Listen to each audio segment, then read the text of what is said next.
Welcome to the PRFFP, the podcast showcasing the films and the directors of the Party Room Film Festival. This week's guest directed My Girlfriend is a Screen, Golden Dewey winning Tick Tick, and this year's submission Concerning Potatoes. Please welcome concerning submission. Sorry, keep going. Please welcome former Golden Dewey winner Levi.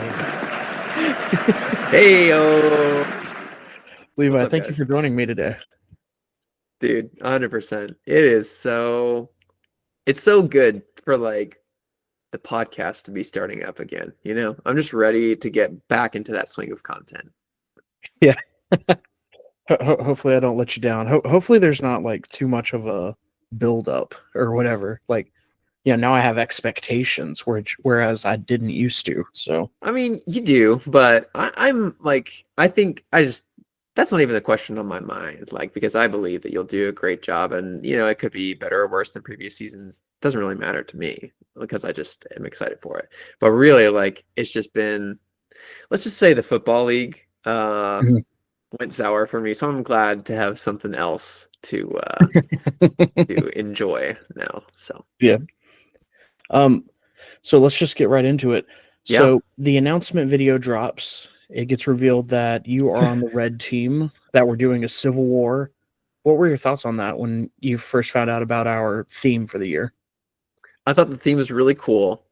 Um, I liked that so it was pretty, I mean, it was pretty dramatic if you think about it, because the only other way that we've done the film festivals is by having each individual director do their own film. And then anything Mhm. else is kind of extracurricular. Paul and Trevor doing the photophobia and Phoria was, you can do something like that collaborating. But the only other thing is that's consistent is being matched up against somebody. So for us to take it a whole new direction and do like an entire team versus an entire team, like I honestly kind of thought people were going to be upset about it because it was such a big shift. Mm. Um, but it went really well for red more than for blue. But I think everybody really enjoyed it. Like it was such a fun thing, and like generated a lot of extra interesting like scenarios that we found ourselves in. So cool memories there.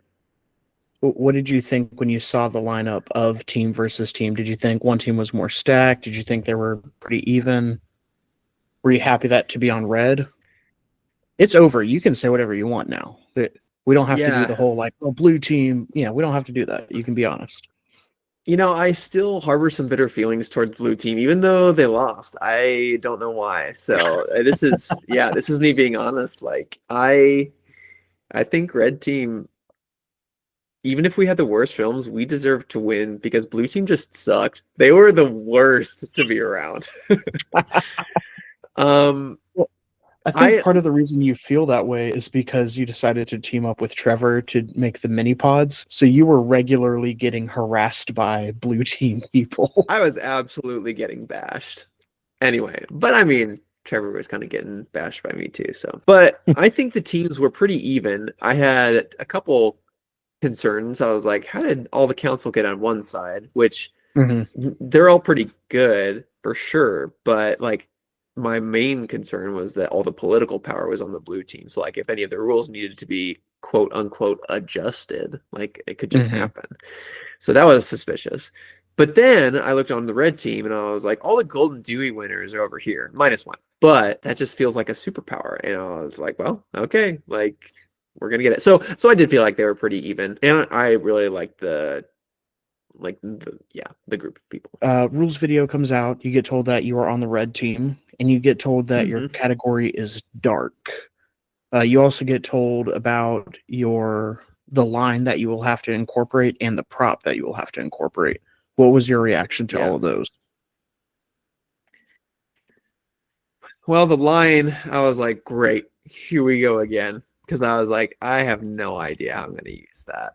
And also, you had texted me Mhm. beforehand and told me that it was that one. I was like, what if it gets picked? You're like, it won't get picked. And then it got picked. And I was like, great. But I still had a couple ideas. I was like, maybe it could be in a car radio, some kind of ad, kind of like what Josiah did for the Red Team film, like a little Spotify advertisement. Mhm. Um, but I don't know if I wasn't super excited about it. Sorry.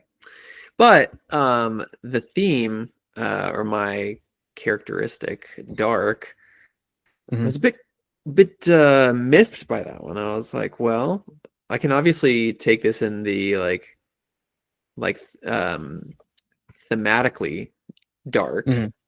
Um, and actually that kind of generated a lot of ideas for a while, and I really liked them.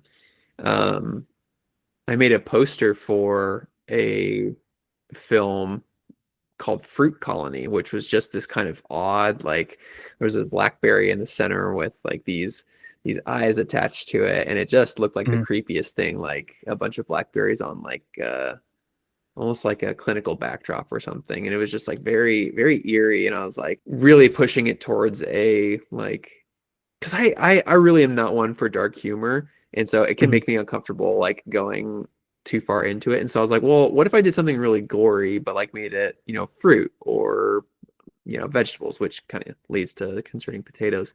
Hmm. Um, but I couldn't find a story there. I couldn't find a story that I could actually tell with that kind of edge. Hmm. So so then I kind of pivoted to like well, what if it was like dark as in, the item of darkness, I guess.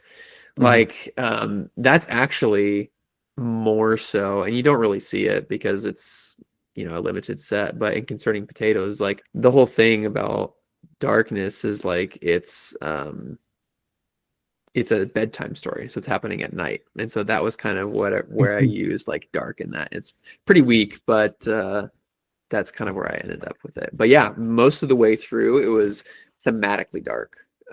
Had 3 or 4 different scripts, one of which I really, really liked, but it was going to be impossible. But yeah, then yeah, it kind of turned into actually the final script was pretty dark, and we can get to that in a little bit. For concerning potatoes. So, Yeah. are you? I always forget this with each director. Do you come into festival season with premeditated ideas, with scripts? No, I mean, I have thought of a couple general ideas that just kind of pop into mind, like, oh, that would be cool. And sometimes I write them down, sometimes not. But no, I don't write any scripts, and I really I think it's a fun challenge to get the prompt and then start brainstorming from that, or brainstorming after that point. One unique thing about being on teams, and we were on the same team this year, is that I would like for whatever reason, I feel like you and I we regularly checked in on each other this Yeah, season, this festival season, yeah, and like I feel like I was with you through a lot of your brainstorming and through a lot of those cutting room floor ideas. yeah. And I was wondering if you would be willing to share. I can't remember the title of it, but it was like Johnny Dies or Jimmy. Yep. Can you tell me a little bit about that one? Yeah, yeah. So the name of the film was Robbie Dies at the End. And Hmm. Josiah actually texted me after I submitted my film because when I exported it, there was some kind of metadata, or maybe I accidentally named the file Robbie Dies at the End. And he was Hmm. like, "Whoa." So we are going the dark route. And I was like, oh, shoot. He knows. And that's when I had to break it to him that wasn't how it ended up happening. So this is kind of the bulk of like my story for this year. And I mentioned some of this at the festival, but concerning potatoes is less than a third of the full film as it was supposed to be. I got Hmm. caught up in a lot of stop motion. It wasn't really stop motion, but it was just a really difficult effects process. Yeah, so yeah, the effects were just really hard, and a ton of rotoscoping, and I just was not having fun. Like it was becoming like really stressful actually, because I had this vision. And we talk about that a lot. We talk about like a vision that we weren't able to execute, and like this Hmm. was my year to have like a big vision that I really believed in, and it came down to like a week before the final due date, and I still only had like a third of it done, and I was like, I can't get this done. So here's what the actual script was. The actual script was It was called Robbie Dies at the End, and that's true. The point of this film was to make a sad film because there haven't really been any sad PRFF films, and I wanted to make a sad one. I wanted to Well, make one that was still like meaningful. life is meaningless. Can Well, sad for other reasons. sorry, at the PRFFP, we try to keep it real. Anyway, go ahead. So it was episodic in form, and there actually is a bunch of this content recorded, and I'm hoping to do like a radio version of this where you can like hear all the voices and you don't have to have all of the animation and stuff. But it goes through, there's tons of different really fun beats that it goes through, but there were 3 stories. The first one is obviously Lord of the Rings, which is what Concerning Potatoes ended up being in its entirety, with a sad excuse for a dark joke at the end of it. And then the second story was Dune, which I don't think very many people know this, but I asked Andrew to record a rendition of the Screaming Lady theme song for Dune.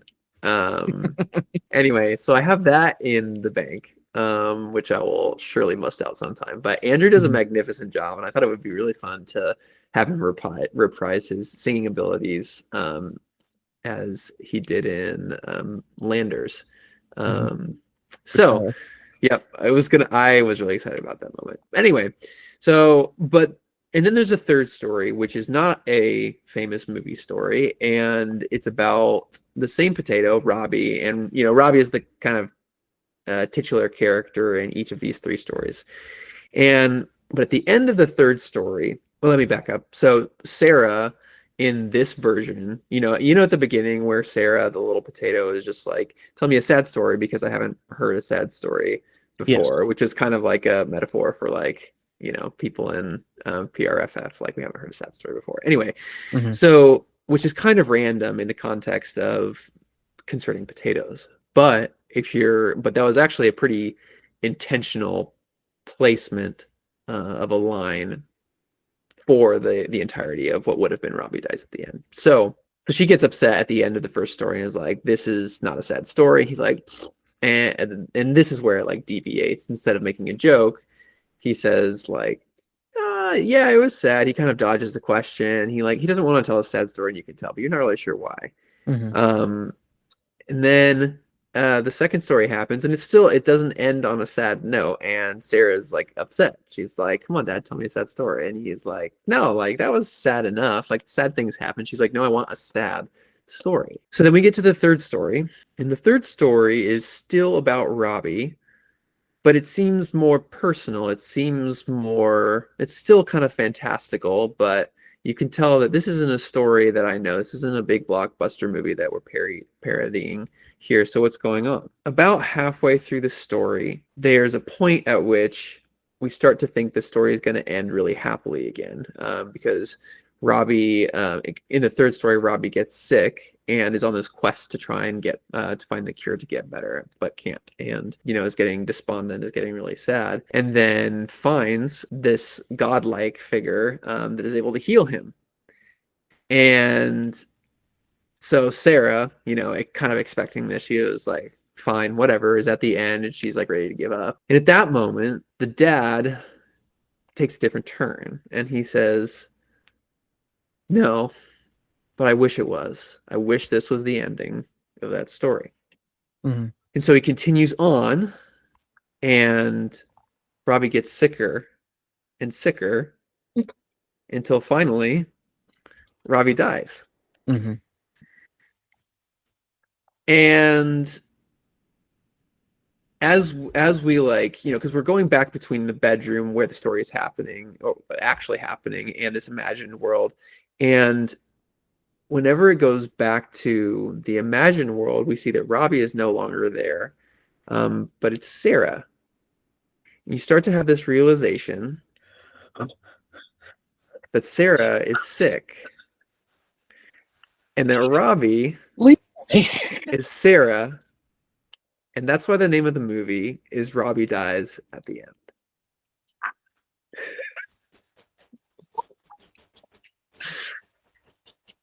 And so the whole thing, I know you're still laughing, but I'm going to keep going.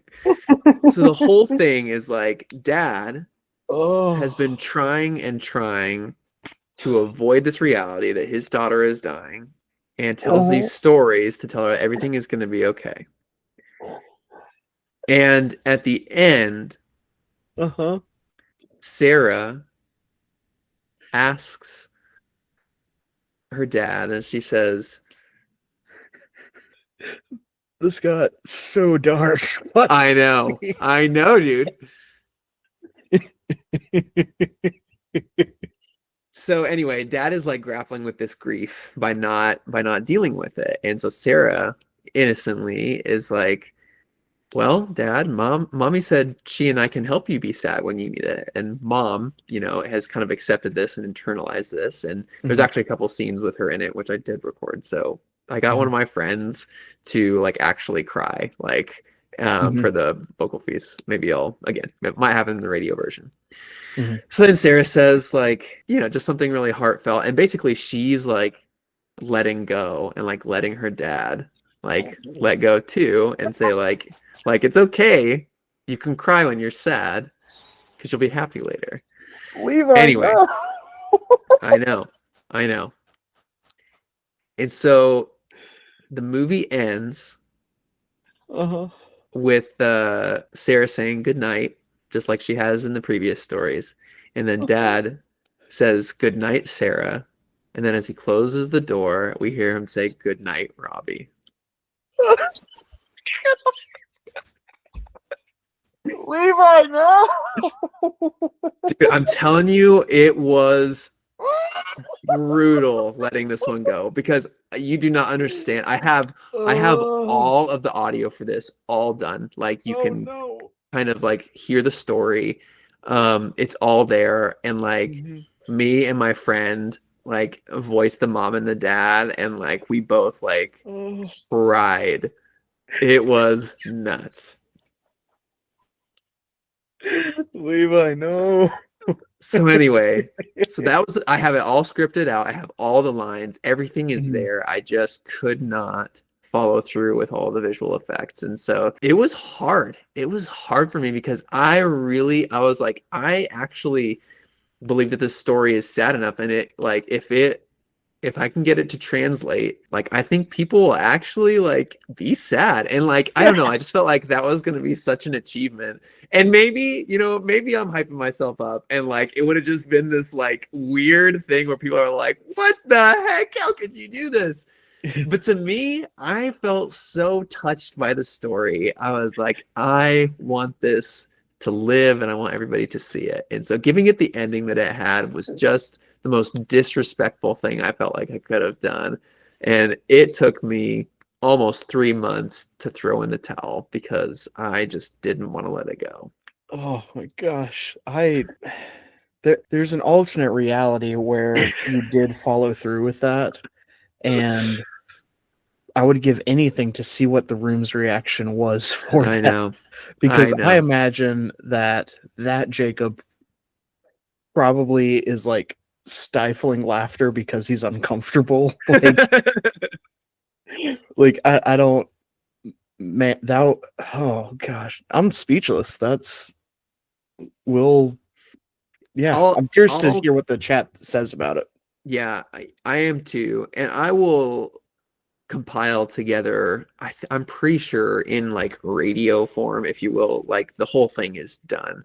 Knowing, like hearing the script, I think there's parts of Dune that don't make sense because it's just like, because you kind of have to, because there's sort of have to be visuals. That was the thing, is like I thought about just I honestly thought about cutting it down to just like an audio thing, but I was like, this is supposed to be a film. I put a ton of work into the first third, and some of it just would not make sense without the visuals. So I'm not exactly sure what I need to do, but I want people to like hear it, and I also kind of promised my friends who helped with it here that they would get to hear it all. So but I needed to take a break from it for a long time because I was so frustrated with it and I was just so wrapped up in it. And I mean, you can kind of tell like I am still like emotionally like attached to it. So I just needed to like get some space.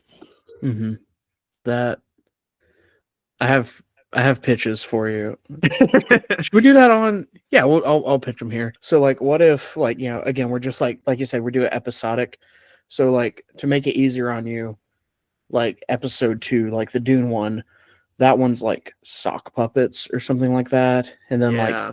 the third one's like a cartoon, and then whenever we have like the realization, then we go to like real humans.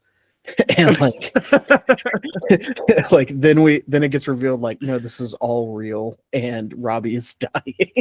Yeah, dude, that would be hysterical. Bro, I just got even darker. What if like somebody used that as like their film to tell everyone that they had like a terminal illness? Anyway, those are like all of my big feelings about my film this year. Concerning Potatoes, I think it's fine for what it is, and I had fun with it, but it's not. It is a portion of the film I wanted to make. You had a bigger vision in mind and just couldn't fulfill it, and that's disappointing. Yeah, and like I just have to humble myself to say like I think to be like really frank, like I've like looked at other people who have said the same thing and been like, just get it done, like, and stop like complaining about how you don't have time to do this grand thing. And then it happened to me, and I get it. Like I really get it because I thought this was like manageable within a party room scale, and I just way overshot it. And like, yeah, I understand why people have a hard time letting it go because it really does become your baby. You obviously put a big amount of effort into the story, and you put a great deal of effort into like set building. Tell me a little bit about building that set. Yeah, so that set you see at the beginning was basically just a dollhouse or a doll's like a let's see. I went to Hobby Lobby and just got a bunch of doll things, and they were all at the same scale. They were like 1/16 size, and I like kind of looked at it. I was like, this is the perfect size for a little baby potato. And Yeah. so I just like put the potato in bed, put a little like tiny knit thing on it, and I was like, this is perfect. So I think I spent like an hour and a half staging all of that, so I didn't have to move it again, and then like shot all of those scenes. That was still really tough with like sticking I had a blue chopstick that I stuck in like the top of the potato and like would like move it around because I couldn't really stick it in the back. So I was pretty limited on how it could move. And you'll see that if you watch back again, like that it only moves like side to side usually, or like up and down, like moving across the screen. Because that's just kind of what I was limited to. But that set was really fun to build, and I felt like it actually looked cool. It looked incredible when you because again we talked a good bit this summer. You sent me like a test footage, like you sent me a picture like in your early shooting days, and it blew my mind. That looks like a professional PBS Kids set. That was blown away by it. I'm pretty sure that test shot I sent you is like the most beautiful frame from the entire thing. It doesn't even actually make it into the film because it was like a different piece of footage or whatever. But yeah, no, thank you for saying that. That means a lot. Tell me a little bit about that snow globe, because there's no way there is a snow globe that small. So is that just a marble and you add some movie magic, or tell me about that? Yes, movie magic. Good catch, by the way. I placed that snow globe on the table as it was because I wanted it to be the same lighting and look natural on the table, but it was about two and a half times bigger than it actually looks. So it is a snow globe. But it was another one that I found at Hobby Lobby, but it was obviously not a doll size, right? So I just I cut around it in DaVinci Resolve and then just miniaturized it and then kind of like placed it on the table. So it is actually just a composite. It's just like a little photo. Yeah. Or it's a video because it is like, swirling, but yeah, that was a fun, incredible. Cause like that does look like a legitimate, like a tiny little snow globe. Yeah. Thanks. Very well done, sir. Very well done. Thank you. I'm resisting the urge to go look at it right now because I want to I really want to be like, no, there's the lines right there. I see the mask. Yeah, no, you can. It's all over the video. So along with you kind of just cranking this film out pretty quickly towards the end, there are no credits for your film. So tell me, who is the child voice actor? Who's the voice of Sarah? Yeah, so Sarah is actually me through an AI voice changer, which That's has not true. since like no, it is. It It was really the is. Yes, it was the best AI voice changer I could find. I like paid a subscription that was like $2 for like 1,000 credits or something. Yeah, I was astounded. I was like, this sounds exactly like what I want it to sound like. There were a couple times where I had to redo a line, but it would follow my cadence, it would follow my like emphasis and intention. I was blown away. It's called 11 Labs, and I super highly recommend it to anybody who's looking for like voice converters because it's really well done. Obviously, it's probably going to have a harder time with like gender changes, but uh, yeah, it turned out okay for mine. So, and luckily, I No, that's recorded all those incredible. lines before before it went away on 11 Labs. So I have all of those for the radio thing. That's incredible. Now, I mean, we did this year in the rules video, the council did put forth their statement about the use of AI. Hmm. So, do you think you meet the criteria? I believe the rule was you can use it as long as it's done well. Yeah. Yeah, What do you think? Or what do I you think the mean, chat will think now that we know that that wasn't like your niece or something? We know that was you. What do you think yeah. people's Well, reactions will be? I think most people will have your reaction. Mm, Because it's set in their mind so long as like a real person that yeah. that's kind of cemented there, and unless they were like, this is obviously not a real person, then I think people will just be like polarized further into their camps, to where people who thought it was a real person will be like, wow, that's an amazing use of it, and then the Mm, people who didn't think it was will be like, yeah, I could obviously tell like that was kind of dumb. So interesting. which, totally fine. Now, I do believe I did hear Aaron's voice at one point in You this. did. Tell me a little bit about the rest of the cast that does get Yeah, you. yeah. So Aaron is, oh, who did he play? He played Bilbo, right? Not Bilbo. What is it? Tater. Tato Snackins. That's it. Yeah, he plays Tato Snackins. Cody Mhm. is the uh Gollum equivalent potato, Do you the call naked him one. the stinker? Is that what you call him in this? I So believe that yeah, is. What do you y- call him? yeah. So that's not actually his name. It was just like I just knew if Trevor heard that, he would think it was funny because he uses the word stinker a lot, and so just like the Mhm. stinker. But it was just like an adjective. It wasn't like his name. Okay. And then Dan, one of my friends here, who has an amazing voice, voiced the pickle that said he had to go record a podcast Mhm. with another wizard. And then who else did I have? Was that everybody? I think I missed somebody. Did Trevor. Trevor was the Boromir celery, the one who got that's it? shot. Yep. Yep. That's it. And I also had Sam, Andrew, and Tanner in the Dune part. So we Mhm. missed out on that. But again, like you'll probably get to hear that eventually. They had such good line deliveries. I was so impressed. But Sam was pretty upset. Tanner was like, "It's cool, man." That sounds correct for those two. It's like, Yeah. what do you mean you cut my part? And Tanner just being like, oh no, that's fine. Like, Andrew literally recorded his singing part in a bathroom at the Olympics again. Like the last time he interesting. isn't that wild? The last time he recorded a singing thing for PRFF was in a hotel bathroom for at the Olympics, and he was like, "You'll never believe this, but it's the exact same thing." So That's I thought really that was so cool. funny. Yeah, Andrew only does voiceover work every 4 years, so yeah, it's kind of like the eclipse. You kind of have to catch him at the right yeah. moment. He has to be in another country in the bathroom, or I think the Right. next one will be in America, right? So I think you'll have an so. easier time getting him Yeah. during the Olympics. Tell me a little bit about the soundtrack for this. Is that ripped from, or is that you? It's 100% ripped. All of the things are just straight up ripped from YouTube. As soon Is as that I Howard like, Shore? Is that the Lord of the yeah, Rings guy? I believe so.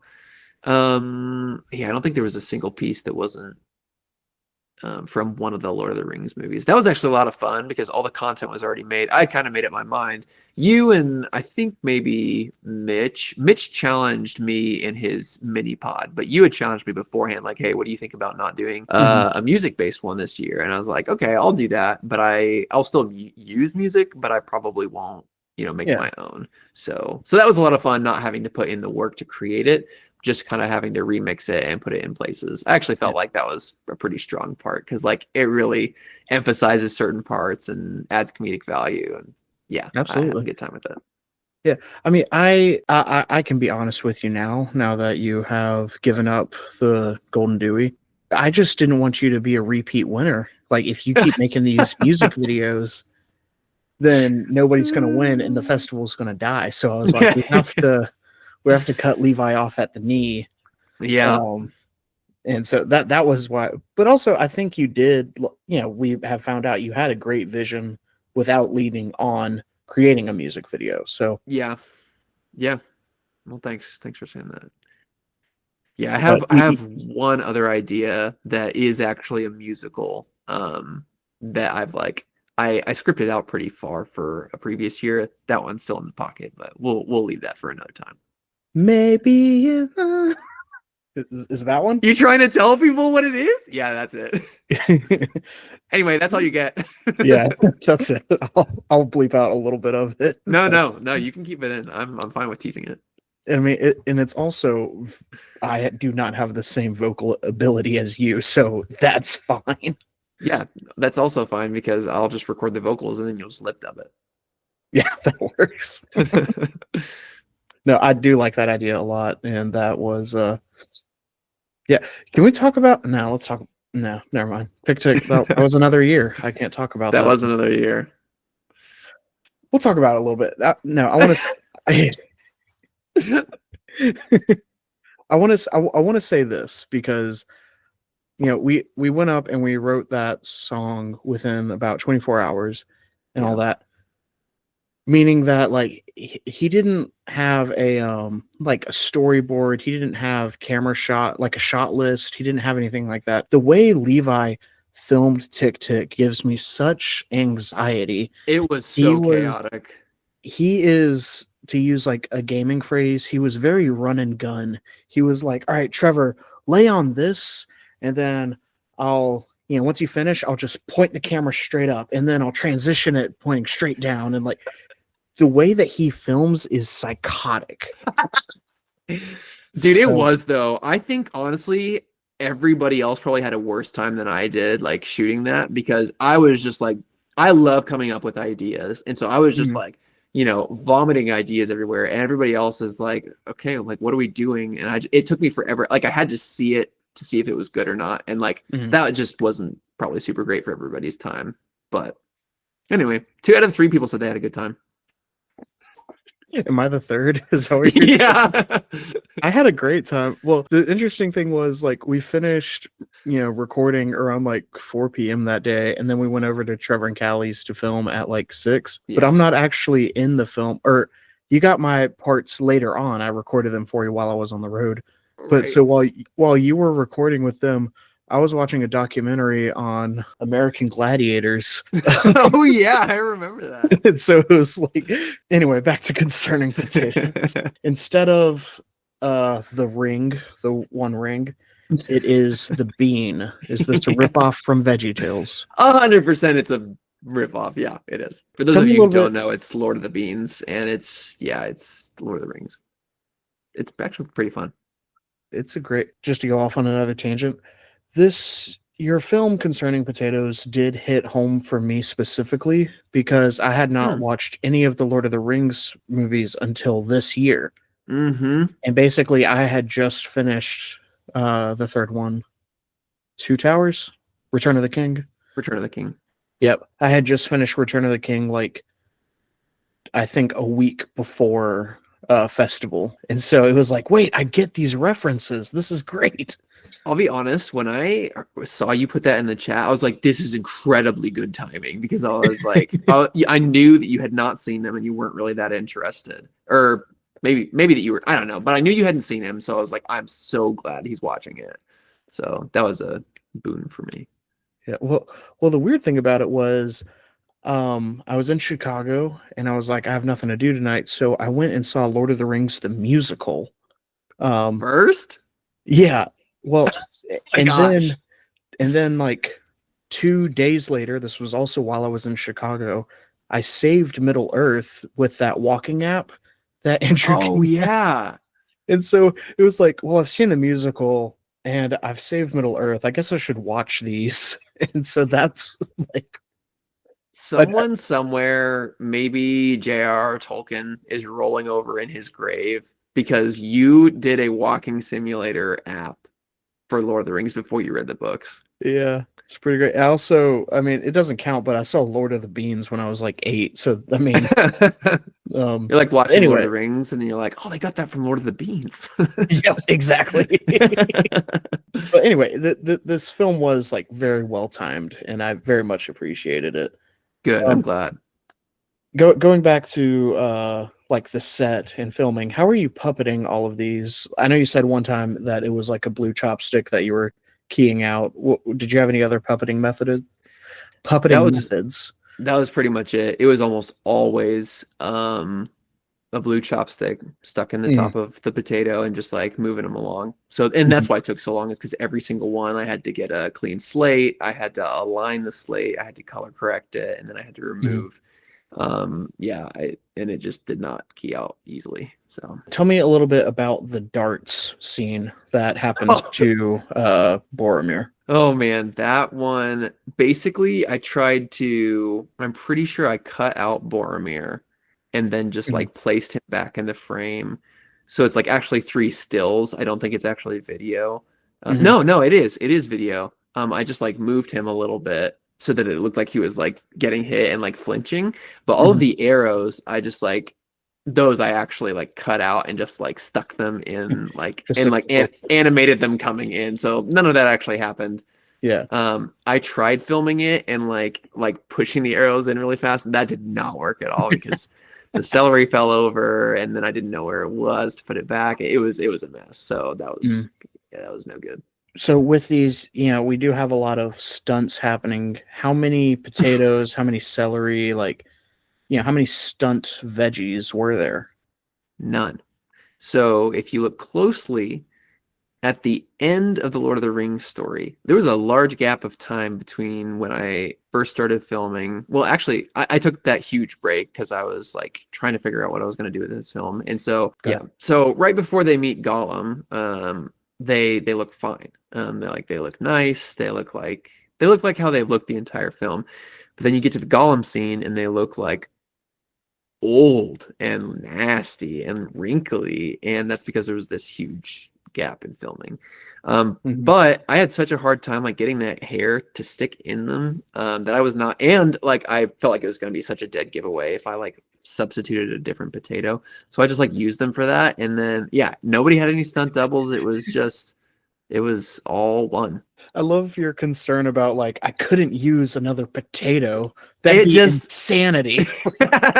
yeah, I felt like it would have taken people out of it. That's what I felt like that. Mhm. Tell me a little bit about the boat scene.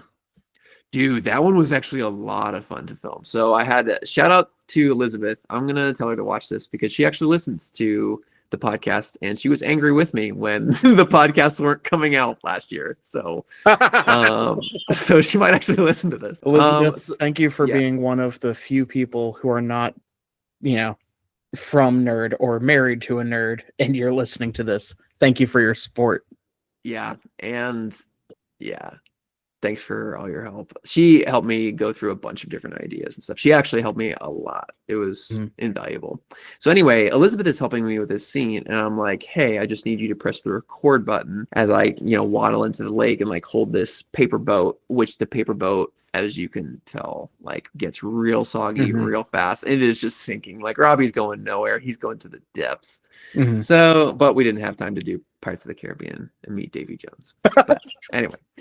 So, but then I'm like, okay, so we're doing that and we get that. And I'm like, oh, Elizabeth, I need you to like do some other thing. And so I don't know if she actually got in the pond. I bet she would have. But she like helps me with all that. And so there's like these couple moving pieces.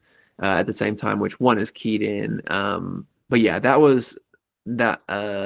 that shot took like a long time. We set out to do like a whole like several scenes that night, and I'm pretty sure we basically got that done. But yeah, she was a trooper. A lot of fun to work with. Good friend. But yeah, does that answer your question about the boat thing? I mean, I didn't really ask a question. I just told you to explain it to me. Okay. Because like it is very well done in the sense that like it doesn't look as though people have been in the water. Like, you know, I don't see these massive waves and ripples and stuff. Like, where is this? Is this the famous lake that is featured in a lot of party room films, or is this a new location? It's a new one. It's actually you're not allowed to get in this lake, so don't tell anybody that I don't show this film to the Fort Wayne Parks and Rec.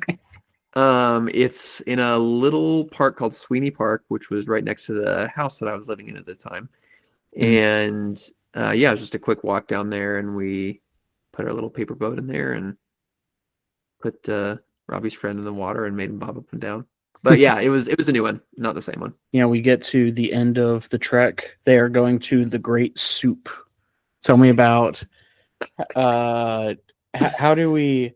All right, Lord of the Rings, Lord of the Beans. I get that. How do we turn Mordor into soup? Well, if I'm right, we ran out of time. That's how we get there. And I was like, I thought about making this big volcano looking thing, and I was like, well, it's not going to be a volcano, so it's got to be something else. I was like, how about boiled vegetables? You want to know something horrible? So a bunch of the vegetables that I was going to use for this film, maybe some of them that I chopped them up and put them in that soup to make it look kind of frothy and stuff. So I boiled cast members for this film. So hey, that's dark. On the very last take, actually it wasn't going to be the last take, but it had to be. The last take of me tossing in that bean, I hit Robbie and he goes flying into the soup, and I was like, well, that's the end of Robbie. You didn't go in after him? I mean, it was boiling water, but I finally got him out and his hair was just destroyed. It was everywhere and he already looked terrible. So I had what I needed. I mean, you can see my hand like toss in the bean. It's so bad. But I was like, gotta throw in a little bit of party room pizzazz. Look, I mean, let's just be honest. The beauty of PRFF, like the entirety of Concerning Potatoes will make it into the beauty of PRFF 5. Because it's so short. You said it, not me, buddy. That's okay. I've processed through that. I know what Concerning Potatoes is. Sometimes you have that year. That's fine. Yeah. So whenever the film starts out and it's Sarah talking with who's the father figure? Is he named? Just Dad. No name. Dad. Whenever Dad is talking to Sarah and Sarah says like, I want to hear a story, my first thought was that it was going to be a Princess Bride parody. Great guess. Yeah. Which I'm just putting it out there. If you ever revisit this, I would love to see that, because I thought I just thought it might go Princess Bride, but I was very happy to see Lord of the Beans happen. I think a Princess Bride potato spinoff would go very well. I think I considered that one, but for some reason, maybe it was because, I don't know why it was, but I didn't end up going with it, obviously. Well, that's all of the film specific questions I have. Is there anything you want to add before we get to your presentation?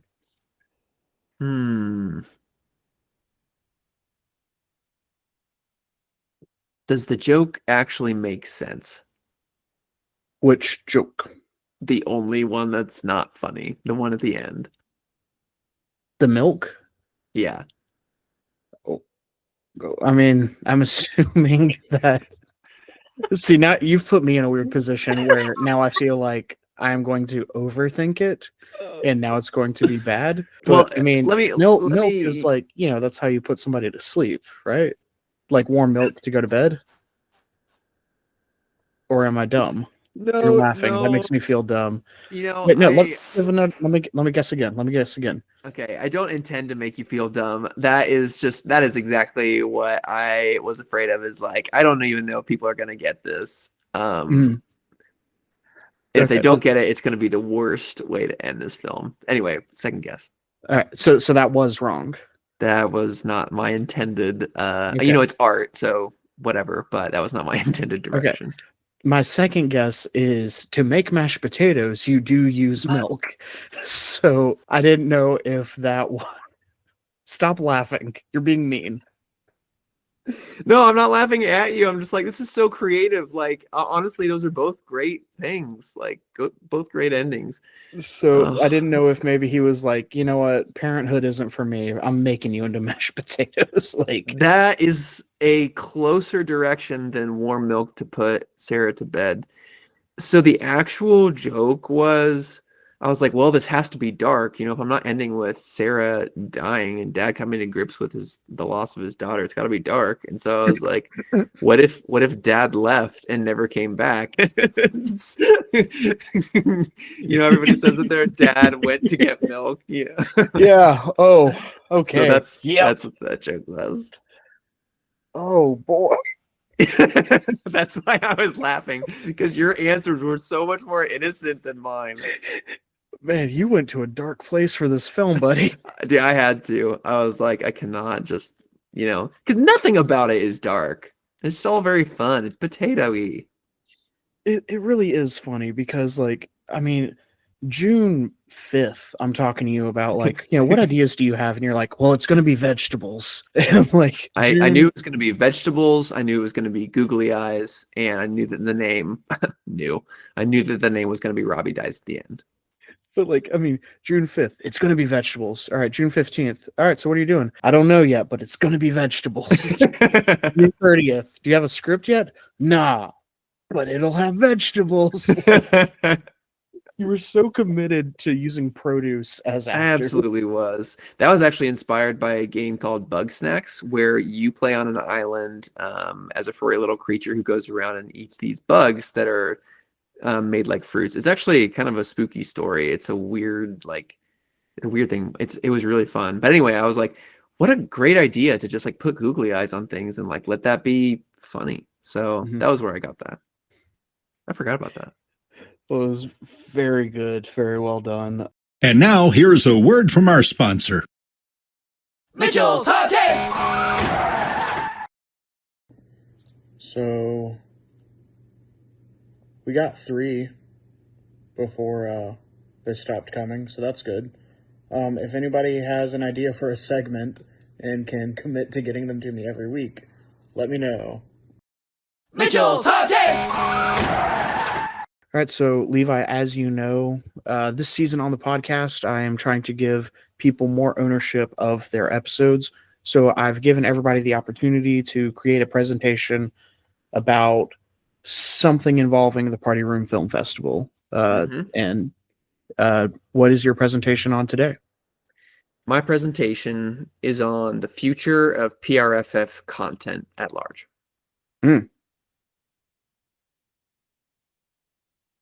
Do I go now? Yeah. Sorry. Oh, thanks for coming to my presentation. Today we're going to be talking about the future of PRFF content. And as you can tell by my little subtitle, the future of PRFF content is bright. It's very bright. Okay, let's get started. Let's start with the State of the Union, State of the Content Union. What kind of content do we already have? Obviously, there's films, commercials. Those are the first 2 kind of things we saw. Film trailers, we saw some of those pop up afterwards. Podcast, essential. The beauty of PRFF actually came after the podcast. I was surprised to learn that. Live reaction videos closely followed. Then we have festival recaps.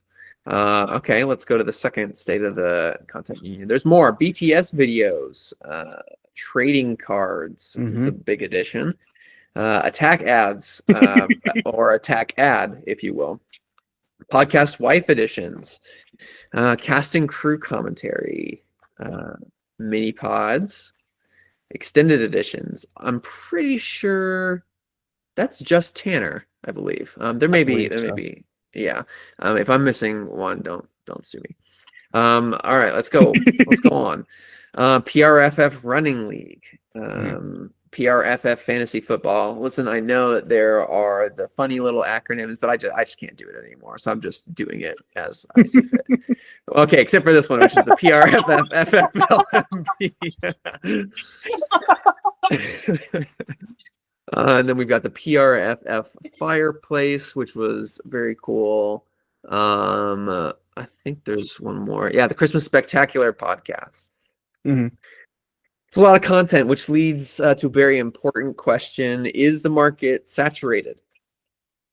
As our graphic says. A resounding no, it is not saturated. So what's next?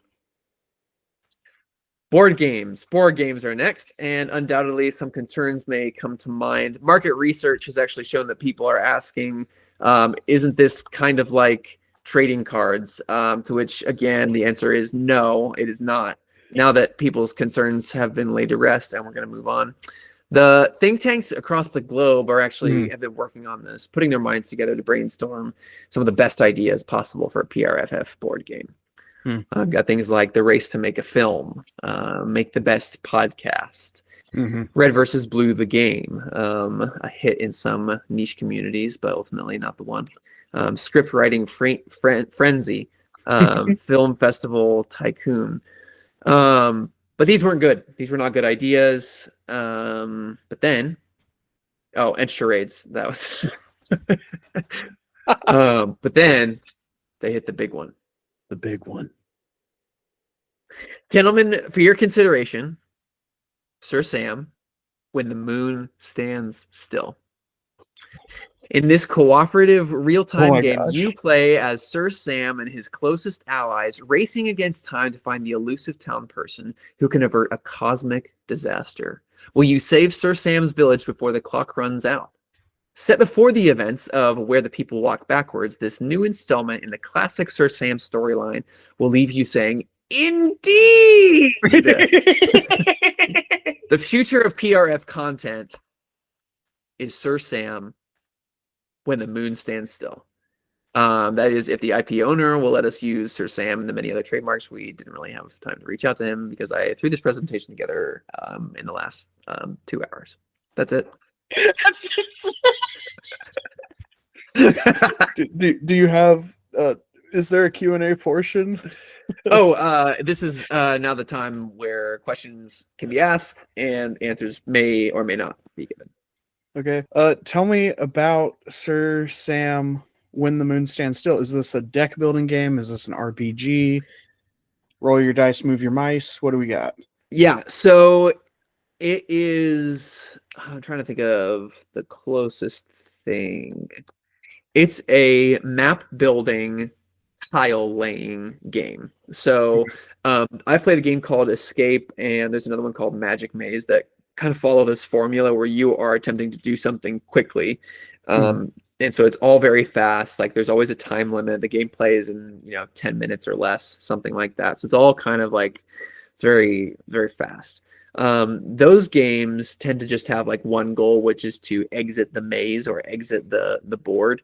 Forbidden Desert is a little bit like that, but it's because it has tiles that you're trying to move around, I think. Or maybe Forbidden Tower.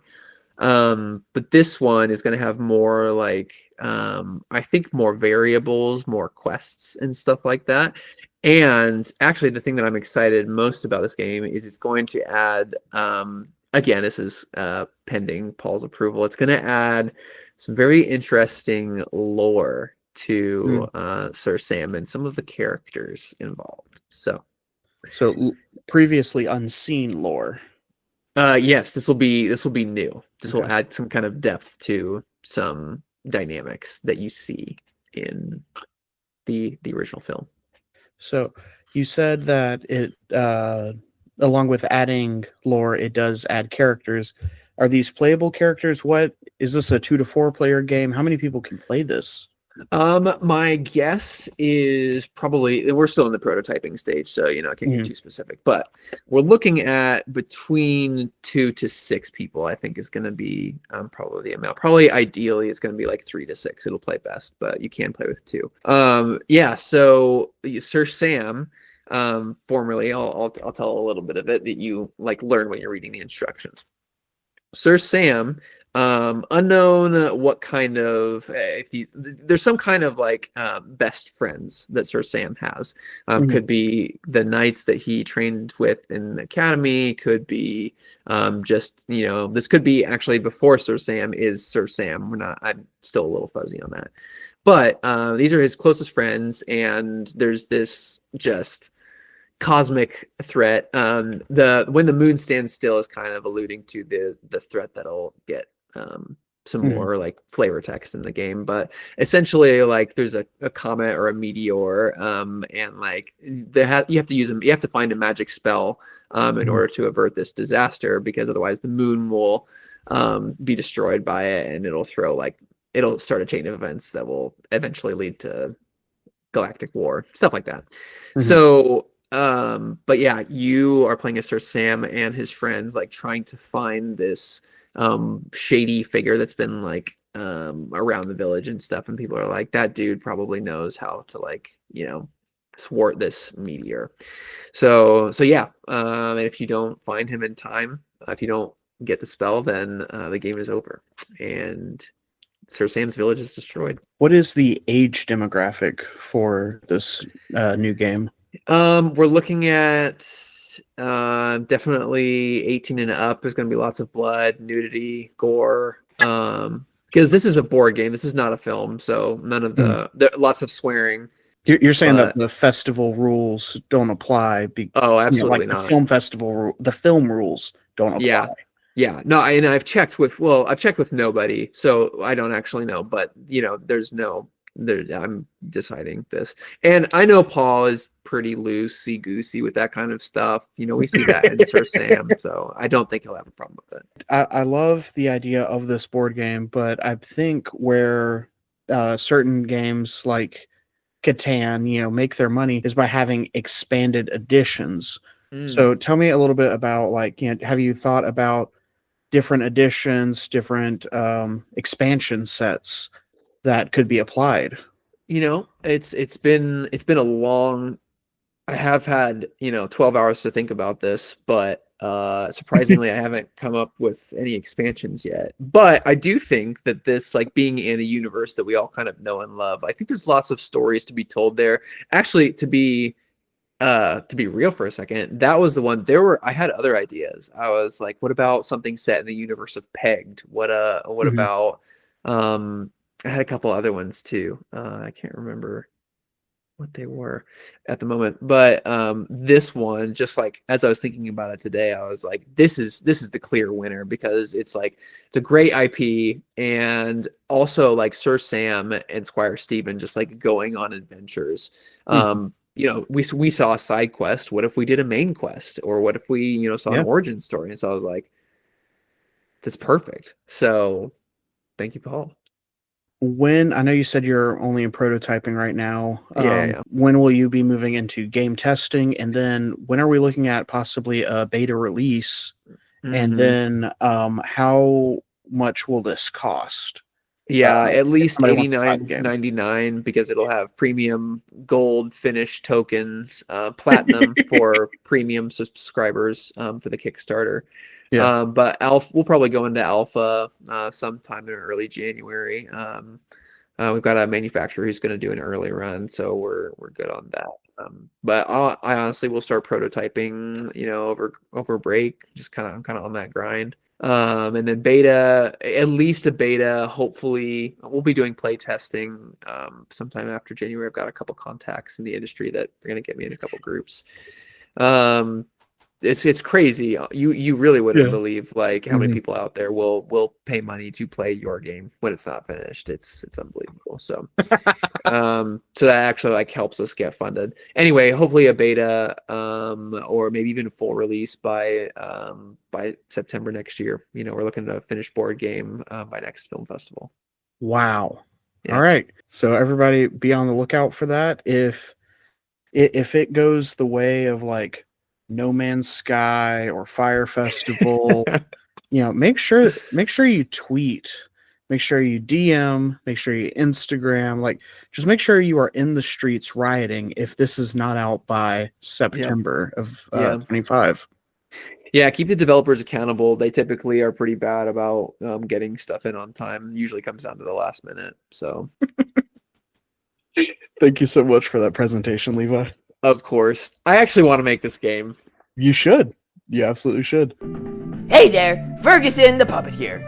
This podcast episode is brought to you by the letter J and the word Jacob. Jacob is the best podcaster. I mean, seriously, the guy is a dream. Attractive, funny, a fantastic filmmaker. What's not to love? Jacob, is that how you wanted me to say it? Okay, now enjoy the rest of the episode. Just have a few more questions for you, just general. After seeing how well received, you kind of already answered this one actually. After seeing how well received the merch was this year, what other merch would you like to see? Obviously a board game. Obviously, a board game. Man, I don't know if there are like something we could do for pants, but I mean, I love the sweatshirts. I'm really satisfied with the sweatshirt. Oh, maybe a nerd beanie. That would be cool, or a PRFF beanie. That's what. Yep, that's what I want. I want a beanie. Okay. What part of your room Lego sets would you like to see? Oh, what a good question, man! You aren't rusty at all. This is good. Oh, I'm keeping that in. Thank you. Thank you. I want. What is it? I want the shack from Pegged. Whenever Peg and dude, I'm so sorry, Zach. What's his name? Big Bird? What's Big Bird's name? Well, first they call him Pac-Man, so And Big Bird. They call him Big Bird. Yeah. I Joe. cannot remember. It's just Joe. Yeah, go Joe. Anyway, yeah. Maybe. So I want Joe and Peg outside the shack. I feel like that shack is just so cool, and that shot just always stands out. Yeah. I'm sure there are many others that I actually would like more, but that's the first one that came to mind. And I love the idea of minifigs. All of us as minifigs is our like best character. Let's see if we can make it happen. All right, Levi, I want you to rate the years 1 through 5 overall. This is not you personally, because obviously we know that you were only there for 3 through 5. Yeah. Years 1 through 5 overall. And understandably, you might have some bias against years 1 and 2 because you were involved in year 2, but which we won't speak about. I'm killing that. Won't. I'm killing that meme. I'm done with it. I control the media. We're done. I'm going to start from the bottom. I think 1 is objectively the worst, and I think people would agree just because there are some gems. There are some absolute gems, obviously, End of the Bloodline, Evil, stuff like that, but just didn't quite have its feet under it. I hesitate to say year 2 is second to last because I feel like it makes sense for me to say that because I wasn't there, but I still think I was at the festival for that one. So like the experience of the festival and the quality of the films, I'm going to say that was second to last. This is where it gets tough. You got 3, 4, and 5, and you have a first, second, and third place. Third place, I think, goes to year 4. Okay. Why do you seem ashamed of that? I'm not necessarily ashamed of that one. It was just making sure. Now it comes down to the real quandary. So I was just like making sure that was actually where I wanted to place that one. And also, like, it just feels bad to give bronze to such a good year because year 4 was pretty good. Year 4 has I think I listed it as my favorite film again. My favorite film in it, Power of Friendship. So it's hard to list that not as first. It's also the year that you won the Golden Dewey, just for the. Yeah, I know, but we all know that Tick Tick won the Dewey because of extenuating circumstances. So I think that's my personal. Fair enough. But anyway, I'm gonna say it. Second place goes to year 3. First place goes to year 5. Year 5 was just a banger. Now, do you think there is recency bias in that? I wouldn't be surprised if there is. I think it'll take at least a few more months. I think, honestly, just kind of checking how I actually feel, I feel less strongly that 5 is number 1 than I did even a couple months ago. So I wouldn't be surprised if 3 reclaims the top for me. just because it was so iconic. But 5 was really good. 5 was really good. It was a good year. Rate yourself over the years. Ugh, easy. So 1 and 2 were at the bottom. Because I didn't have a film in it. Concerning Potatoes is third. Tick Tick is next, and then My Girlfriend Is a Screen is on top. Interesting. So My Girlfriend Is a Screen. Were you surprised? I know I'm not supposed to ask Tick Tick because that's a season 3 question, but were you surprised that Tick Tick won? And you're like, well, My Girlfriend Is a Screen is the actual gem. Like, compare those two for me. Like, That's a great question. Break that down.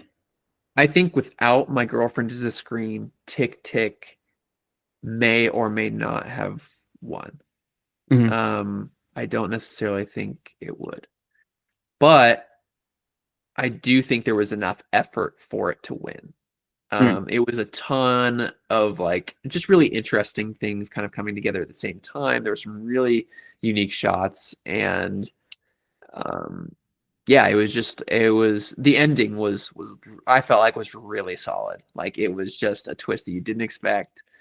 Yeah, it was great. And then seeing Callie so much in Tick Tick, I think like was really fun for me to like get to feature a nerd wife so much. And I think really fun for, I would guess, all the wives, but probably everyone to see like her featured so much. But there's something about 3 that is simpler, it's more elegant. Elegant is a quite a strong word, but it's just, it feels like polished in a way that Tick Tick does not. The story of Tick Tick jumps around a little bit too much for me to feel like really settled with it. And there's a few lost connections, like things that don't quite make sense unless you go back and watch it, like, and not in a good way, not like oh, I saw this and like I didn't really understand what it meant until the second time around. It's just like, I don't think that really made sense. And then you like watch it a couple times, or you listen to the podcast and you hear me explaining like, oh, that makes sense now. And that's just like poor directorship, which I feel like happened. So yeah, I think 3 was the overall like highest quality film, and has honestly given us the most like memeable, or just like the amount of references to 2032 in Party Room 5 was very interesting. Yeah, I was surprised. And of course, it has its remix. It has its April Fool's remix. Let us not forget that. We cannot forget the April Fool's. As much as we might want to, we cannot. We can't. So yeah, I just feel like it has more longevity, and especially because Tick Tick, the song, like doesn't have a whole lot of replay value. I don't think. That's nothing against you or me, because we were both in it, but it's just it's very much with the story, and like the song itself is just a little bit rougher to listen to. Yeah. Do you feel as though you and Trevor coined this term on the mini pods this summer? Do you feel as though you suffered from GDC, the Golden Dewey Curse? I don't think so. I think I suffered from, I mean, you can chalk it up to that if you want to be superstitious, but what happened to me was not a direct result of like wanting to win it again, or direct result of like making sure that I lived up to the last one. It was because I wanted to do something different, and it was because of like heavy visual effects, not so much like the story itself or anything like that. So I don't think so. But I mean, if you're looking at the stats, like, well, actually, no, I'll push back on that a little bit. I did win my matchup, so I think that's, that's part of the thing that we were talking about, is the GDC like makes you not only like not get it again, but it also makes you like lose everything, which is not true. Like I won several awards, so I don't feel bad about it. All right, last question. What is next for Levi? Party room wise, like, do you have any things you're playing with next year? What's next? I would love to release some Wemberley music. And I think like Party Room people are like some of my biggest fans, which I appreciate so much. But yeah, it'd be so much fun. I have some songs in the works. You've helped me kind of think through like what would work, and maybe get a timeline out there. So that's exciting. I don't know how much of that will get out there, but I hope to do at least some. The board game, I think could be a great time. yeah, I feel really chill about. I feel like I learned a really valuable lesson this year, and I'm excited to like have more fun with my film next year and just make it more goofy. I think I learned from Trevor whenever we were. I don't know. It's just maybe it's just being in friendship with him, or maybe in a mini pod. I don't know, but Yeah. he just has said multiple times that he like really loves like the more silly kind of goofy things. Yeah, and I sort of lost myself in the stress of trying to make something really excellent when that's not really what Party Room has ever been about. It's not been about like making something technically proficient or even like way too far past your ability. It's been about making something that's like really connective and really meaningful. So yeah, I don't want to lose that in pursuit of doing something excellent. So that'll come first next year is being goofy over great. Levi, thank you so much for your time. Dude, of course. This has been so much fun. Thanks for listening to me talk about Robbie dying at the end. And yeah, it's great to talk. Well, this has been the PRFFP, and I'm just hanging out. Hanging out with my family.